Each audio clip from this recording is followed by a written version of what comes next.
Yo, what's up Lin Squad? Kembali lagi di channel Rudy Wepa. Di video Draw Story kali ini, aku akan bercerita tentang game Rainbow Friends dari game Roblox. Tapi sebelum aku mulai ceritanya, buat kalian yang belum subscribe di channel ini, kalian bisa klik tombol subscribe-nya sekarang juga, supaya kalian selalu mendapatkan notifikasi setiap kali aku mengupload video-video baru. Nah, kalau udah kita bisa mulai ceritanya. Sebelumnya saya tegaskan dulu kalau video ini dibuat berdasarkan cerita yang beredar di internet, yang kemudian saya rangkum sendiri. Ada banyak sekali versi dari cerita asal-usul Rainbow Friends, yang mana ini hanyalah salah satu versi ceritanya saja. Jadi tentu saja ceritanya akan berbeda dari cerita-cerita yang lain. Nah, pertama-tama saya jelaskan juga kalau game Rainbow Friends merupakan salah satu game Roblox yang dibuat pada tahun 2021. Namun game ini menjadi semakin terkenal pada tahun 2022 setelah diupdate pada tanggal 29 September. Game Rainbow Friends merupakan game horror story di mana para pemain akan dikejar oleh beberapa maskot hidup, yaitu ada Blue, Green, Orange, dan juga Red. Walaupun terlihat lucu dan menggemaskan, namun mereka sebenarnya adalah sosok jahat yang akan membunuh para pemain jika sampai tertangkap. Namun di sini saya tidak ingin membahas alur ceritanya secara lengkap, melainkan asal-usul daripada cerita Rainbow Friends sendiri.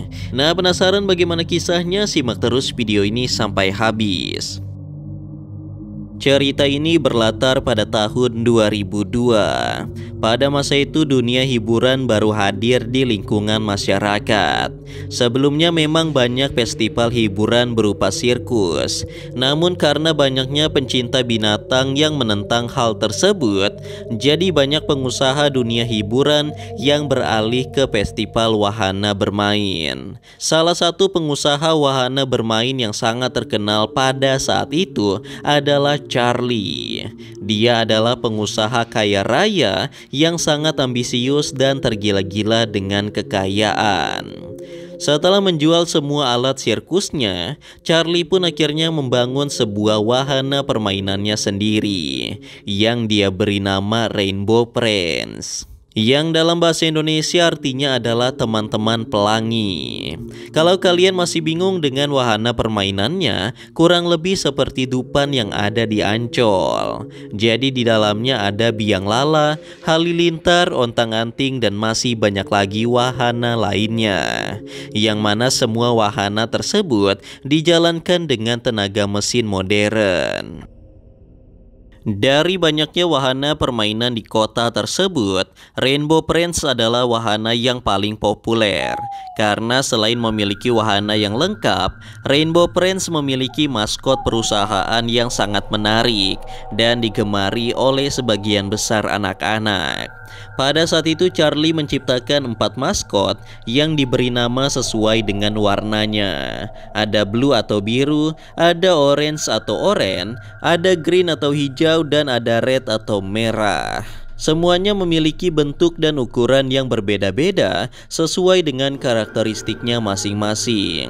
Nah, dengan adanya para maskot tersebut, banyak anak-anak yang ingin datang ke Rainbow Friends untuk sekedar berfoto-foto atau bermain bersama. Anak-anak pastinya tidak mungkin datang sendiri. Mereka akan ditemani oleh orang tua atau kakaknya. Nah, biasanya mereka akan bermain wahana sembari menunggu adik atau anaknya bermain bersama dengan Rainbow Friends. Itu adalah strategi marketing yang sangat baik sekali yang dijalankan oleh Charlie sebagai seorang pengusaha. Namun kesuksesan Rainbow Friends tidak berlangsung lama. Setahun setelahnya Rainbow Friends memiliki saingan dari perusahaan lain. Mereka membuat maskot dengan teknologi yang canggih sehingga terlihat lebih nyata. Sedangkan Charlie hanya mengandalkan tenaga manusia untuk menjadi maskotnya.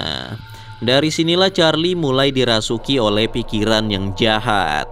Entah dari mana dia mendapatkan referensi, namun tidak lama setelahnya dia berpikiran untuk menciptakan maskot yang benar-benar hidup seperti makhluk hidup sungguhan. Namun tentu saja hal itu tidak bisa dia lakukan karena teknologi belum begitu canggih.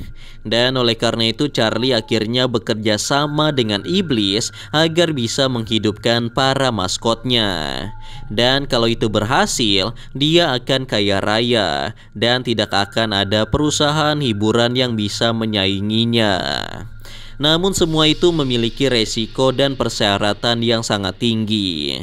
Untuk bisa menghidupkan maskot Rainbow Friends, Charlie harus mengorbankan nyawa orang lain untuk dipindahkan ke dalam masing-masing maskot.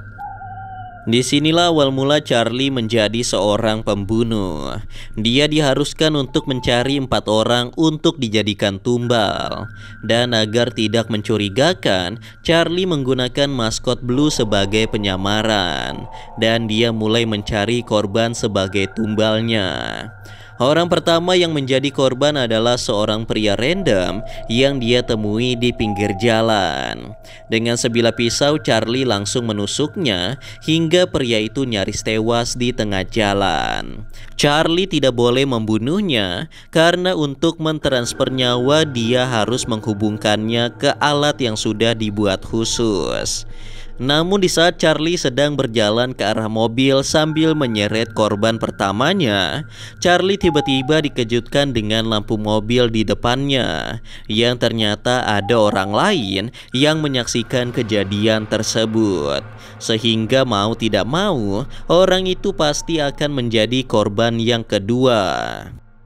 Untuk korban kedua ini, Charlie harus bersusah payah menangkapnya karena dia menggunakan mobil, sehingga terjadi aksi kejar-kejaran di antara keduanya. Namun tetap saja Charlie tidak bisa mengejarnya. Kalau sampai pria itu lolos dan menceritakan apa yang dia lihat, maka perusahaannya akan ditutup untuk selamanya dan dia akan jatuh miskin. Namun meskipun sempat putus asa karena tidak mungkin bisa mendapatkan korban keduanya itu, tiba-tiba terjadi sesuatu yang tidak terduga. Mobil yang dinaiki orang itu seketika oleng sendiri dan akhirnya keluar jalan sehingga menabrak pohon dalam kecepatan yang sangat tinggi. Setelahnya pria itu pun sekarat dengan kondisi tubuh berlumuran darah akibat kecelakaan itu. Sepertinya itu semua adalah bantuan dari iblis atau jin yang sudah bekerja sama dengan Charlie. Jadi pria itu kecelakaan karena di depannya ada iblis yang menakut-nakuti pria itu hingga dia keluar jalan. Kemudian untuk korban yang ketiga, Charlie menumbalkan seorang ilmuwan yang mana ilmuwan itu sudah bekerja lama dengannya. Nah, singkat cerita, setelah mengumpulkan 3 orang yang akan ditumbalkan, Charlie pun memasang beberapa perlengkapan ke tubuh korban. Alat tersebut nantinya akan dia gunakan untuk mentransfer arwah si korban ke maskot Rainbow Friends. Hal tersebut sebenarnya sangat mustahil untuk terjadi. Namun dengan bantuan iblis, Charlie pun berhasil melakukan semua ritual dan berhasil menghidupkan 3 maskot Rainbow Friends. Sebenarnya ada 4 maskot yang harus dihidupkan. Namun karena baru dapat 3 korban, jadi tidak masalah kalau yang satunya dihidupkan paling terakhir setelah mendapatkan korban tumbal. Jadi maskot yang hidup tidak lain adalah Green, sosok hijau yang memiliki kaki dan tangan yang panjang. Kemudian ada Orange yang tampak seperti kadal berwarna oranye. Kemudian ada juga Red yang tampak seperti serangga merah dengan mata yang sangat besar. Setelah menghidupkan 3 maskot, Charlie tinggal mencari 1 tumbal lagi. Dan setelah itu dia akan menjadi sangat kaya raya. Namun sesuatu yang aneh tiba-tiba terjadi kepadanya. Entah mengapa kostum maskot Blue yang dia gunakan untuk menutupi identitasnya dalam mencari korban tumbal malah tidak bisa dibuka sama sekali. Dia bahkan sampai membukanya dengan paksa menggunakan senjata tajam. Dan anehnya tubuh Charlie juga ikut terluka, yang berarti tubuhnya sudah menyatu dengan kostum tersebut. Charlie pun semakin panik dan menyalahkan para iblis atas kejadian itu. Dan ternyata tanpa disadari oleh Charlie, dia sendirilah korban terakhir yang dibutuhkan untuk menghidupkan Blue. Kini Charlie benar-benar kehilangan kesadarannya sebagai manusia karena jiwanya dipindahkan ke dalam tubuh Blue. Dan mereka siap untuk menculik anak-anak sebagai tumbal yang diberikan kepada para iblis. Di dalam gamenya sendiri, kita sebagai pemain akan bermain dengan banyak player. Yang di awal game kita akan menaiki sebuah bus berwarna kuning untuk masuk ke dalam alur ceritanya. Nah, ternyata kita semua akan pergi piknik ke sebuah wahana permainan yang bernama Outworld. Namun tiba-tiba ada sebuah tangan yang memindahkan tanda petunjuk jalan ke arah yang lain, yang mana itu merupakan jalan menuju wahana Rainbow Friends yang telah ditutup dan tidak boleh dimasuki oleh siapapun. Nah, disinilah kita sekarang, sebuah wahana permainan yang sepi dan menyeramkan. Di dalamnya kita harus mencari blok mainan untuk bisa masuk ke babak selanjutnya.